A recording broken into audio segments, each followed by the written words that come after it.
Howdy. I believe in the law of attraction. I've talked about it probably a year ago, a couple years ago. But the law of attraction doesn't necessarily mean that you just sit around and you wait for things to happen. It does mean, however, that you keep your mind open for opportunities, or you keep your ear to the ground to see if something is out there that will help you get to your goal. It also doesn't necessarily mean that the actual goal you have is the way to get there. I'm reading this book called Playing the Matrix by Mike Dooley. Mike Dooley was one of the people who was in the movie The Secret. He's the guy whose 30-day live your life motivational thing I did at the beginning of last year. And it's interesting because I'll tell you the truth. I'm almost halfway through the book, and the first third of the book was getting on my nerves because I didn't get it. I had trouble because I'm kind of a linear thinker, and it's like you look for something and it starts here and then it's going to progress going a certain way, and you're going to get to where you want to get to by going this direction. It's like if you read murder mysteries or you read history books, it's always the same. But he's a little bit different in his writings because he was just talking concepts and concepts and concepts, and I just didn't get it. So I had to call my friend Kelvin, and we had to have this conversation because he actually sent me the book through Amazon. And I said, okay, did you understand this book? He says, yes. I said, then explain it to me because I'm totally missing it.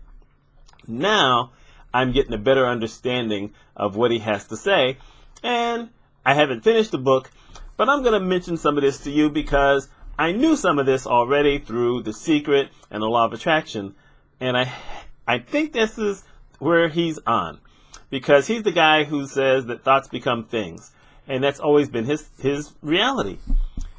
And it's interesting because this is another guy who, when he first started out, he had a regular job, he was making good money, but he wasn't happy. And he kept doing different things, and he kept making money, but he wasn't happy, so he kept quitting those things and moving on to something else. And then he decided to do some studying and learn from a whole bunch of other people, and what he came up with was you have to define the happiness that you want in your life, or the type of life you want to live, and then you kind of look to see what there is in your world that'll help you get there. For instance, you can't say, I want to be the president of blank company. Because if you say that, it's never going to happen because you've only concentrated on that one thing. You haven't said anything like, I would like to be the CEO of a major corporation. That's a different story because you haven't said what corporation, you haven't said what industry, you just said you'd like to do it. At that point, you now say, well, maybe I need to study more, or maybe I need to start from the ground up somewhere, or maybe I need to, look at my skill set, see if this is a realistic goal. But you have to take action. You can't just sit around waiting for things to happen. And it's an interesting thing, and I'm going to tell my brief little story here. And it goes back to 2004. I think I mentioned a little bit in another video where I said how things weren't necessarily going well financially for me. We were looking at probably filing for bankruptcy. And then I had a friend of mine who contacted me because a friend of hers needed her computer fixed. That was something I used to do for, people on the side. So I fixed her computer, and it kind of changed my mindset because it was actually the first money I'd earned all year long, and this was April. And then the next week I got this big contract, and I went to work in Jersey City for about 6 months. And then I had a couple of years where I made really big money. Well, when I look back at it, because I've been saying that I had a 2-year period where I made $400,000. The truth of the matter is, I had a 3-year period where I made $500,000. And it was all after I bought this movie, The Secret, and learned how to kind of open up my mind to different things. And it's weird when you think of it like that, because over the last few years, it's been a little more difficult because I've got my mother here living with me, and she's my mother.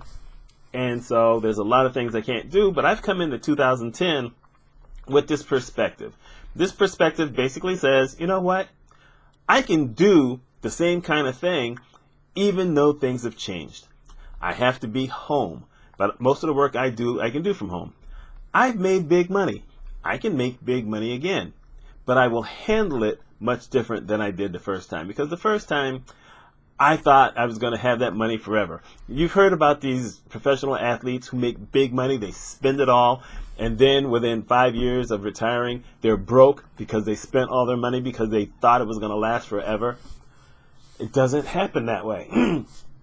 Unless you've opened up your mind to be able to say, you know what, no matter what happens, I'm always going to be prosperous, and my mind is just going to be so open to all these different things. Now, I think back to some of the people who were in The Secret and some of the things that they did. There was this guy, I think his name was James Anthony Ray, and he was prominent in The Secret. And he decided to start doing these meditation things, going off of Native American principles, but he wasn't Native American, and he really didn't understand the principles as well as he should have. And some people ended up dying. But yet, this was a guy who, when he broke it out, he was making a ton of money. Yeah, he went to jail for a bit. He got sued and lost a little bit of money, but he's back, and he's making more money than ever. There's a guy named Bob Proctor. He's in his 80s now. And this is a guy who, he was working a job. He didn't like it. He was only making about $16,000, $17,000 a year. And he said, you know what, I'm just going to open up my mind to different opportunities. And what he did is he started a cleaning service. So he started a local cleaning service, and then he expanded, and within a 3 or 4 year period, he became a millionaire. And then he became a multimillionaire. But then he said, this isn't what I want to do. I don't want to necessarily do this. So he sold that, and he went back to school, and he got a PhD in philosophy or whatever, and he just started making money.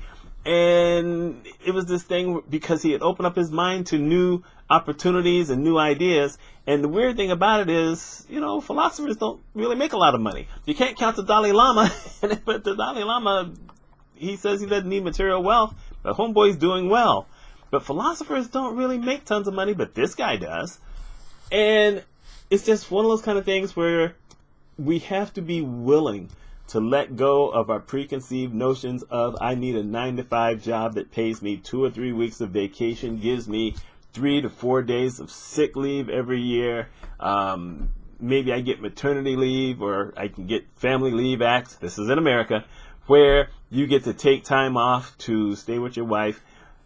It just says, open up your mind to better possibilities. You don't have to work 9 to 5 all the time, unless you're working for yourself. And you know what? If you can get the right industry, and you have the skills, and you have the chutzpah to market and put yourself out there, you'll make a lot more money. You will feel happier. You can work, actually, at a certain point, you can work less because you can make bigger money. And maybe you can travel. I know someone right now, this is exactly what she's doing. She and her husband basically decided, we're going to sell our house. They bought one of those big, gigantic camper things. I'm calling it a camper. I don't really know, the big things. And they're traveling the country. And they've got a plan to travel the country for 3 years. And along the way, she is stopping and she's doing seminars and she's making money, whatever. But her and her husband are just traveling all over the country. Imagine that. It's just amazing what people are doing these days. And my thought is, if I can see people on TV, and I haven't watched this for a long time, by the way, but there used to be these home shows where people are looking for homes, and they're saying, yeah, I'm looking for a house around $550,000. You're like, what? But there's a lot of people out there with that kind of money to walk into a house and bid on houses from $500,000 to $1 million. Why can't it be us? I'm just saying. My name is Mitch Mitchell. If you like stuff like this, please like the video, subscribe to it, click that little bell. I'm getting better at that. And this is day 14 out of my 30 in a row. Let me know what you think. Y'all take care.